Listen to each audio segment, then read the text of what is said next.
It's weird to me now, even like when I'll meet somebody and they'll see the production, they'll see something, they'll see my house, or see, my business or something. They're like, wow, how'd you do that? I'll explain it, and they're like, oh, cool, and they walk away. I'm like, what? Like, it's kind of like that scene in Pursuit of Happiness where Will Smith is there, and the guy pulls up in the Ferrari or something. He comes out, he's like, what do you do and how do you do it? And he's like, I got to figure this out. Where most people they're not curious enough. They just kind of walk past it, and it doesn't make sense to me. And I think for me, for whatever reason, I had this curiosity that, like, I don't know if I was born with it or blessed with it, whatever that was, but I'm grateful for it, because I think that the reason why a lot of people aren't successful is they're not curious enough.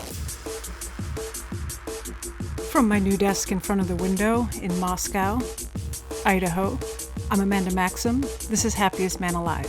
Find us on the web at happiestpodcast.com. That guy. I'm curious about that guy. Here's how he introduces himself. Oh man, I am an entrepreneur who loves serving and coaching other entrepreneurs. Like, every good thing in my life happened because an entrepreneur risks things to create products, services, things that changed my life. One of my favorite examples is my twins. My wife and I couldn't get pregnant, and there was an entrepreneur who went out there and put their message out there about what they did with fertility. My wife and I went to this entrepreneur, and we got pregnant with twins, and it radically shifted my life forever. And so I've got books I've written, I got a software company, but my mission is to help entrepreneurs, because entrepreneurs, I believe, are the people who change the world. And so that's kind of who I am. And with that, it's official. Our first guest, who isn't my mom, that's Russell Brunson. Tal and I interviewed him because we want to bring examples to the show. Examples about how the principles Tal talks about play out in practice. The idea being that if we could open up Russell's brain and figure out something useful about cultivating obsession, that maybe we could use that. Maybe I could use that. I'm going to play you the interview, but before I do, I want to give you background. Tal and I and Russell, all three of us have actually been in the same room together. A few years ago, Tal and I went to the groundbreaking ceremony for Russell's new library. Here, listen, this is from a video I took that day. So just really quickly, I want to thank you guys all again for being here, being part of this. This is something that, again, 3 or 4 years ago was a crazy idea inside my head, and now there's a whole bunch of other crazy people who flew to Boise to dig a hole in the dirt. So this is amazing. Near the ClickFunnels headquarters in Boise, Idaho. ClickFunnels is Russell's software company. While we were there, we took a tour of the library and all the materials that he had collected for it. And I took a lot of photos, so hold on, I want to pull up some of these photos for you. I found them. Here's what I see. Painting of Andrew Carnegie, an old typewriter, a big fat telegraph cable from the 1800s, Napoleon Hill books, pamphlets, you name it. Photos of sports heroes, circus strongmen, a really good looking photo of Abraham Lincoln, like a viscerally attractive photo of Abraham Lincoln. A ton of something called Success Magazine, books about persuasion, choosing a career, self-motivation, how to read character. One called 114 Plans to Save a Busy Man's Time. One called Hero on a Mission. There's an entire Ayn Rand section. There's books, letters, a signed copy of Atlas Shrugged right next to a big hunk of railroad tie, an incredible statue of Atlas. He showed us a mini documentary about his quest for the books and the things that would fill this research center. How he rented an airplane to go get a bunch of old books, including one that he paid something like $1.5 million for. I guess beyond any of the concretes, I get the feeling that Russell is someone who gets all in, completely obsessed with things. Tal talks about the need for being a valuer as a necessary ingredient for a happy, passionate life. And when I think about Russell, I can't just walk by like Will Smith in The Pursuit of Happiness, seeing the Ferrari. He is something that I want to know about. I want to know not how did you get that, but how do you do that, and what makes you like that? How do you cultivate obsession? So that's what this episode is about. Honestly, I'm also interested in what it will be like to paint Russell's voice with sound. He has a particular way of speaking. It's a cadence. The way he talks is infused with the enthusiasm he brings to the things that he loves. Trips over himself with excitement. He starts sentences, even just words, and then once you get enough of the word to know its intention, he starts a new word or a new thought. And I'm interested to find music that will match him and amplify him. Tal and I met before the interview, and we both agreed that we don't want this to be a normal interview. So we came up with a hypothesis. Russell, what I'd like to do is to read you the Russell Brunson hypothesis. You want to hear the Russell Brunson hypothesis? Yes, I do. Let me read it to you because it has a lot to do with what we talk about in this podcast, which is values. Russell Brunson is a happy human being because he's a valuer, a wanter, and a getter. From a young age, Russell Brunson trained himself to see the interesting things all around him, things to learn and get obsessed about. He never let the childlike approach to life go. The child that asks, why can't we just have awesome things happen all the time?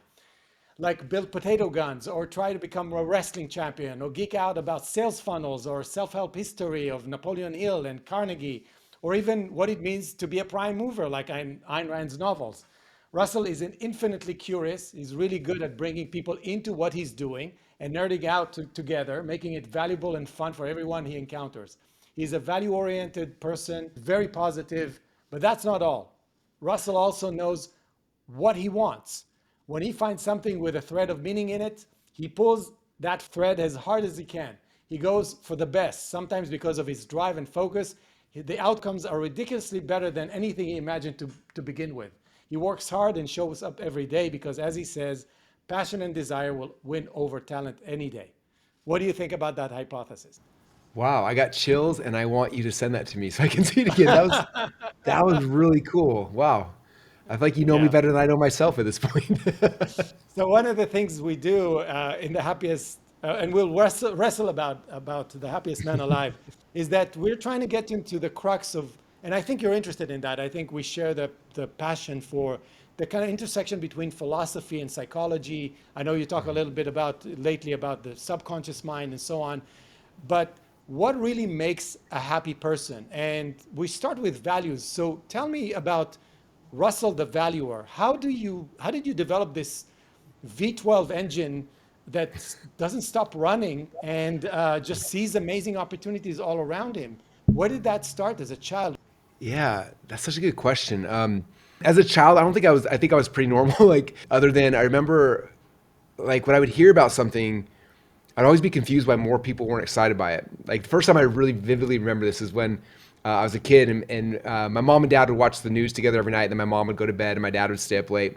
And usually they'd maybe go to bed when the news would start. But one night, like they didn't. And so I'm like, first I'm like, I'm hanging out with my mom and dad watching news. That was so cool. Then my mom went to bed, and my dad didn't say anything, and so I watched the news with them. And then news got over. Then MASH came on, and then MASH went off, and then there was like this infomercial. And I had never seen an infomercial before. And there was this guy. He was so excited. His name was Don Lepre, talking about making money with tiny classified ads. And I was like freaking out, like, what? I'm looking at my dad, and he's like not paying attention. I'm like, Dad, like, are you not paying attention to what this guy is talking about? He's making money placing tiny classified, And so I was like, I think I was like 14 years old or 12 to 14 years old, whatever I was at the time. And I was like so excited. I like begged my dad to sign up. And he's like, no. He's like, if you want that, you have to go earn the money for it. I'm like, okay. So I was like mowing lawns, doing everything so I could like earn the money to do that. And then I remember, fast forward now 10 years, I remember being in it was a Dan Kennedy event. And I walk in this room. I'm so excited to see Dan Kennedy. He's like this guy I've been learning about. And I sit in the room, and everybody in the room's like, they're all in their suits and ties, and they're very businessy, and they're all like sitting there. And Dan Kennedy comes on stage, he's teaching. And like the audience was like, there's no energy, there was nothing. And I'm looking around like, are you guys listening to what he's saying? Like, he's telling us how to make more money by market. And I'm like freaking out. I'm like, why is nobody else excited? It's like your dad, right? You guys are not excited. Yeah. Yeah, I'm like, how are these guys half asleep? This is like the most exciting. And I feel the same way at church. I go to church, and I'm Mormon, and Mormon church traditionally is not like the most exciting church. There's no one. It's not like a Pentecostal church or something where there's a lot of energy. Like most people in the stands are like half asleep, and I'm just I'm like so excited. Like, do you guys understand what the person is saying? Like, So so where do I you don't think know. comes from? I think, Russell, what do you think in your childhood and the way you were brought up, the way you kind of developed yourself, lit this fire in you that you never let go of? I don't know how to answer that. It's also weird because at school is the opposite. I go to school, and as the teacher's talking about stuff, I'm like, I don't understand why we're talking about this. So I had the opposite back to like traditional school. I think it Yeah. was more stuff where I could like if you I like doing personality tests, and one of my number one value in a personality in the motivators test is like it says my number one motivator is ROI, so return on investment. So for me, it's like in any situation, like what's the return on investment in this situation? And if I can't figure it out, I'm like, I don't understand this. But if I do see it, I'm like, okay, the return on this investment is worth the energy. And so I think that's why I either struggle or I don't get it. But if I see the return on investment, again, I see Don the Prig, wait, he put a classified ad, he made money. Like, I see the return on that investment, right? Or if I having conversation with somebody that's fascinating me, I'm like, I see the return on this, and I struggle when I'm like in school again. It was hard because like I don't understand like do I really need to know geometry? How does this, like I couldn't connect it in my head. But I don't know how, other than that, it was always kind of weird to me that more people didn't get excited. I love poking into people's values. And I listened to a couple of videos you did, and it was so funny. I mean, you created potato guns, but the one that I found really curious, and the more curious it is, the more weird it is, the more I love poking into it. It's like, you said something about loving junk mail. What is it about junk mail? Yeah. So so as the story goes, this is back in 12, 13-year-old Russell. So I bought the Don Lepre How to Make Money with Classified Ads kit, but I couldn't afford to like actually buy a classified ad back then. And then I remember I was at the grocery store with my mom, and we're walking through the magazines, or like check out, they have the magazines you're checking out, and there was a magazine. It was called Small Biz Op Magazine or Small Business Opportunity Magazine or something like that. And it had like all these ways to make money. So I begged my mom to buy it for me. So she bought me this magazine, and I got home and I started flipping through the pages. And what was crazy is like it was like a 140-page magazine, and there was like 135 full-page advertisements, like 4 articles. But every page had like a new money-making thing, like how to make money, like creating little tiny donuts and selling them at the fair. And they call this number for free info kit. So 12-year-old Russell's like, hey, send me your free info kit, And the next page is like how to make money painting stars on the ceiling in someone's house. And I'm like, oh, call for free info kit. I call like, hey, can you send me a free info kit? Next one. And so everyone had like, one was like, I remember how to make money selling gold by the chain at the mall. I'm like, that sounds like a good idea. So I called it. So eventually every one of these companies is sending me their info kit, which is, I didn't know at the time, but it was just a sales letter selling me on the thing. And so, young Russell, and back then my name was Rusty. My parents called me Rusty. So I put myself like young Rusty. I'd come home from school and there'd be this big stack of junk mail. I'd go in my bedroom, I'd sit on the bed, and I open it I'd read the sales letters. And some I'm like, that's boring. And other ones I'm like, Mom, I have to borrow your credit card. We have to buy this. Like, do you not understand? And I would sort my mail that way based on what got me excited, which ones didn't get me excited. And but for me, it was just like I read curiosity, the opportunity. I'm like, I think so many people in this world are skeptical of everything, and I've yet to meet someone who's skeptical and successful. I've never seen that. And for me, like I'm not skeptical. I'm like, I believe people. I'm like, this is exciting. Like, and if it doesn't work, I blame it on myself and not on somebody else. And so, I don't know. Yeah, that's part of the value orientation, seeing the opportunity, seeing the good. You read the Fountainhead where Howard Rourke says to Tui, his enemy, his arch enemy. He said, the enemy says, so what do you think about me? The guy who's trying to destroy his career. So he looks at him and says, but I don't. I mean, why would I pay any attention to someone who is negative? I mean, I'm just putting all my effort and all my focus on things that are positive. It sounds like you really studied, though. Like, you got all the letters in the mail, you read through them. These are the ones that didn't attract my attention. These are the ones that did.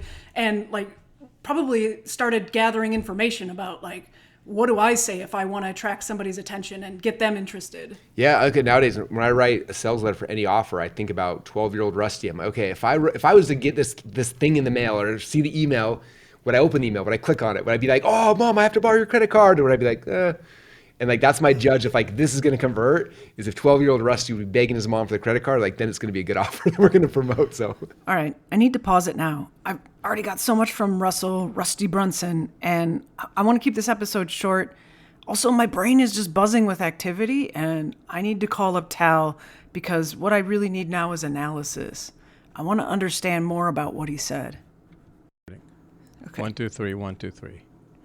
All right. I was in the midst of finishing this Russell Brunson interview last night, and there's just so much there. I want to pause where I am and talk to you about the things that I've learned or gained from talking to him so far. Mm-hmm. So first, one of the things that's most spectacular about him is that he goes after this thread of the thing he's interested in. And he's been doing that since he was a kid, apparently. Like with the junk mail. I think we should also thank his mom for like buying him the magazine at the store and not stifling it. I think there's a lot to learn about how to treat your kids and their like seemingly strange desires. Yeah, but most of the credit should go to him, right? He's the one that has nourished this fascination with. I think he has a fascination with something broad, which is the human condition, specifically implemented in the way we make decisions. This is why he responded to Ayn Rand, to the philosophical ideas in those books. But specifically what attracts him is buying decisions. Okay, so how do we think? What do we want?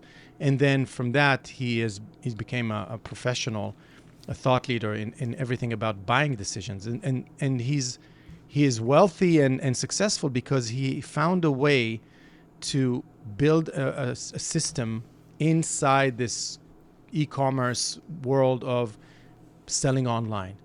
And that's beautiful because he has so much passion for it. I think we got actually a pretty intimate look at who he is because we were allowed into his library. That's the place where he's collected all the books about the ideas that he finds most interesting. It's a really actually intimate glance into who he is. And I think you're right. There's all sorts of books there about persuasion, the psychology of selling. And I've seen him online now with these videos where he's holding up old books talking about these topics. Yeah, so I see a couple of themes here. One is pure philosophy. I mean, I saw a video he did about being selfish. So although I don't think that it's philosophically 100% correct, because in the end of the day, it's still altruistic about doing good for other people and not for you, as if we need an excuse to be selfish. But he is interested in morality. He is interested in psychology. And I would say even epistemology of how we know something is true. And this is why he's attracted to what he calls self-help, Napoleon Hill and all of that. But what those are manifestations of a worldview, right? A belief system of what I think is right and so on. But within that context, what I love about Russell is that he is a ball of energy that could never be stopped because he has nurtured a value and created a central purpose around it for his life. And that's what a happy, fulfilling, passionate life looks like.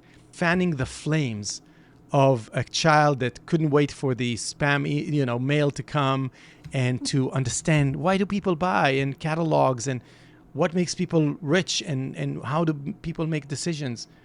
Yeah, he's interested in emotions. He's interested in the subconscious. He's now big on, emotional pools and what makes you make a buying decision and what grabs you emotionally versus making decisions logically. This is all epistemology and psychology, right? So what I love about Russell is that he has made it into his life's mission. And he's always looking for the next thing. And I love how he responds to art. I love how he responds to ideas. Specifically for me, I love how he responds to Ayn Rand's heroism.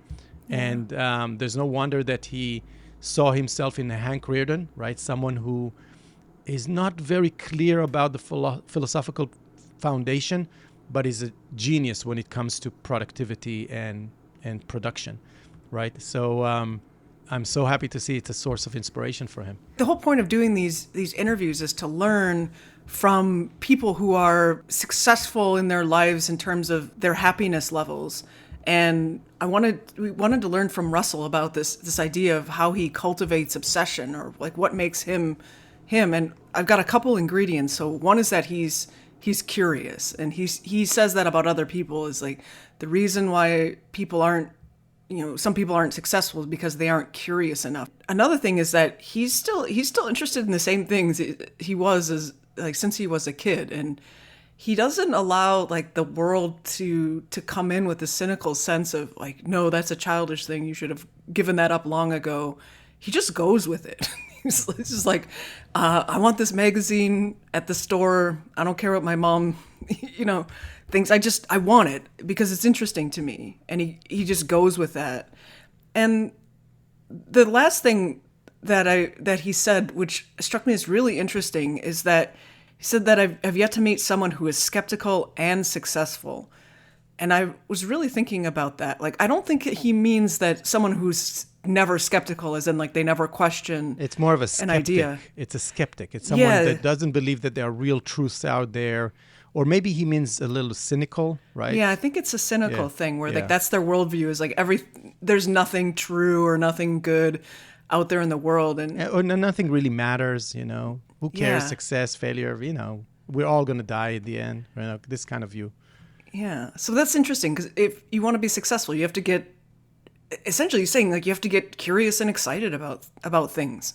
And there's something beneath it all. I think he has a view of life, what Ayn Rand calls a sense of life, of a producer, someone who thinks that life is good. Life is like a sandbox where we all get to play until it ends. So he says, guys, you're here to play. Why are you wasting your time? Time is limited. Let's do the best we can. So he's ambitious. And he's, again, a ball of fire because he loves life. And that is a sense of life. And sense of life is something that Ayn Rand identified, as she called it, the psychoepistemology. It's the core relationship, the core nature of the relationship between a consciousness and the life. And you can see that. You can call it a spark. You can call it a personality, whatever you want to call it. But he has this idea that life is sacred, that life is important. And what it means to live is to get curious, to learn, to play, succeed, bring value to the world, and enjoy it, by the way. He knows how to enjoy it. You and I went to visit when he revealed his passion towards self-help, and he's going to build a museum for Napoleon Hill, and he's playing a lot, right? He has a lot of fun. He spends a lot of money on his hobbies. I love I don't remember, I think it's an airline like Live Hard, Play Hard, So there's a campaign, I think it's either Delta or like Live Hard, Play Hard, fly well or something. But it's exactly what he's doing. He's living hard in a good sense, and he's playing hard. He wants to be a champion in wrestling. Always, aim for the best. Why? Because, why do anything that is second best? And if everyone who listens to this podcast would think for a second, it's like, am I aiming for the best I can be? And if the answer is no, it's like, so what could it be? That one thought can elevate your life to a whole new plane of wanting things and then going after them and maybe taking risks. Yeah, and having fun. Like that's A also lot of part of fun. it. Yeah, A lot of fun. people take the fun out of their work, and I think if it isn't fun, there's something wrong, and Right. you aren't going to be successful because you're not having fun. Why do People call it I agree the with that. flow. There are many names for it. But what it really boils down to is, are you pursuing authentic, first-handed values that are attractive and sexy for you? And if they are, it's like, let's say you're attracted to someone. And, they're so attractive. Every time you see them, it's like your jaw drops. That's it's the same feeling towards your job. Can you imagine that? Right? And so that's an attraction that never fades because, and by the way, he doesn't like exactly what he liked as a kid. It evolved tremendously. Yeah, The level of it's depth deep. and breadth of what he loves, it's the same domain, which I think is a reflection of our nature. But the nurture part is huge. I mean, some people love, love bugs, right, when they're young, but just to find out that they love biology. And then they become a biologist in some... It's just the same kind of area of the things that are interesting. Is it like more human or matter, right? I'm interested in stars, or I'm interested in Legos, or I'm interested in cockroaches, or I'm whatever it is that attracts you. So that is a little bit of a kind of a nature thing where I love working with my hands versus I like reading books. And you see that when you have kids, right? They're very Yeah. different. And you can see the nature in them, right? But within that, I said that most of the credit goes to the person themselves because we're self-made souls, and as Ayn Rand said. And it's really a self-made process. It's a self-authoring process that is our lives. Yeah, it's great. Okay. Good enough? I'm satisfied. Yeah? Yeah, I'm satisfied. Well, not so satisfied that I don't want to do more. There's more from this interview that I want to play with, like this. Stop sedating your brain. Your brain is amazing. You don't have to work. This is your time to like be with your brain by itself without anything. For most people, it's like if they go and find 10 different things that they're interested in, and then start trying to go deeper and start figuring those things out, you'll start figuring out like where's the places where you should double down on.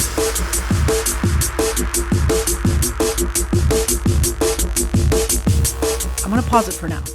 I'll take the lesson from Russell Brunson to be curious and to let yourself get excited about things. You've been listening to Happiest Man Alive. This podcast is produced by me. Amanda Maxim. Find us on the web at happiestpodcast.com. Music and sound is by Johnny Holiday. You like this podcast? Great. So do I. Oh, there's that Abraham Lincoln photo again. Okay, pull yourself together.